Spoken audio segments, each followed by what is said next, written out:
Mga kapuso, dalawang low-pressure area ang binabantayan ng Pag-asa. Ayon sa Pag-asa, nasa labas ng Philippine Area of Responsibility ang isang LPA at walang direktang epekto sa bansa. Ang LPA sa loob ng PAR, mataas ang tsansa maging bagyo sa loob ng 24 oras.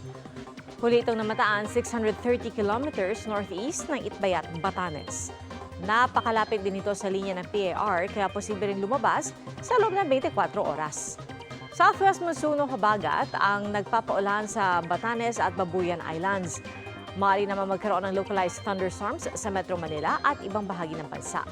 Maghanda po sa posibilidad ng flash floods at landslides. Mga kapuso, patuloy na tumutok sa mga balita. Mag-subscribe sa GMA Integrated News sa YouTube. Sa mga kapuso abroad, samahan niyo kami sa GMA Pinoy TV at www.gmanews.tv.